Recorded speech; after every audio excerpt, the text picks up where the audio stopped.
Here we have Angela, and I'm Richard. How are you?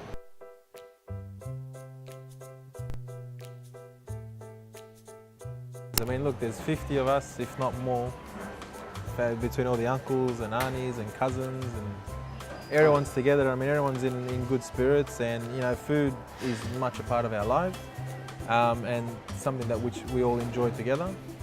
You know, that's probably our tradition still, that we all sit around the table. Well, and I everyone. suppose, look, if you go to, I would assume that food is something that unites all families. Yeah. I mean, if you're Asian, if you're Spanish, if you're Italian, if you're German, you know, like they all have their own thing.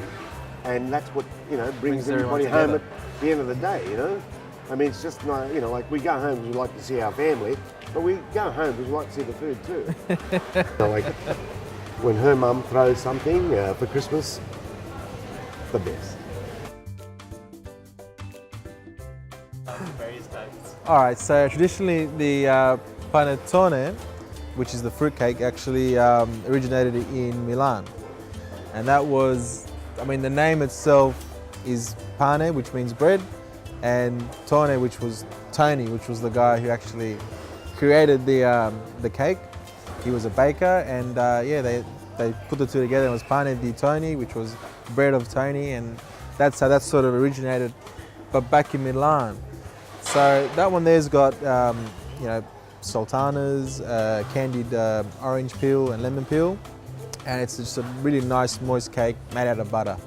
So you don't want to have too much of it, it's not good for the waistline. But then you've got the Pandoro, which was created in Verona, so where Romeo and Juliet's from. And this is just a plain, like a sponge cake. And that comes with like ice and sugar as well, which you'd pour on top and you'd shake in the bag, and you would then serve, cut up, and another very good one.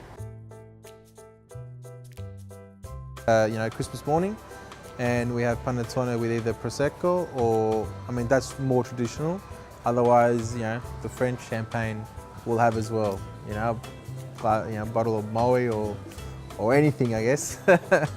We'd have some fruit maybe on the side as well. So I mean, right now mangoes, you know, are amazing. We'd have like a fruit platter, just of like, you know, mango, watermelon, grapes, nectarines, peaches, you know, everything that's in season now, cherries. So all that fresh, you know, seasonal fruit. That's what we would normally have it with. So for lunch, well, before lunch, we'd have like an antipasto platter. So that while everyone's busy eating that, you know, mum and the aunties and, you know, grandmas, they're all cooking. So normally we have like an antipasto platter. So I mean, that could, you know, we'd have like prosciutto on there, mortadella, salami, like olives, different cheeses. Yeah, pretty much like even a bit of fruit on the side as well, some dried figs or some, you know, some grapes as well. So we would have, yeah, that would keep us sort of sustained, I guess, till lunch is ready. Prosciutto is a must, like on a platter, because I mean you can have it on its own as well, but you also with fruit, it's you know, wrap it up around, you know, some rock melon. Makes a nice little, you know, side dish, antipasto. I definitely think, yeah, prosciutto is one of them. A good cheese as well, either soft or hard, like a brie or a camembert, or even a like a parmesan. I'd say probably like grana padano is pretty, yeah. I mean, we have it on top of our pasta, but it's also great to have just, you know, on its own on the block. Yeah.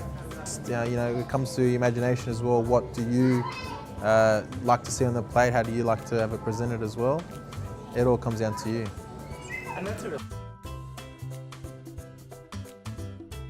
Spaghetti, you would sort of, I mean, it's my favorite because I think you could use it almost anything, like a pesto or, you know, like either an oily sauce like that, or even just a simple tomato sauce.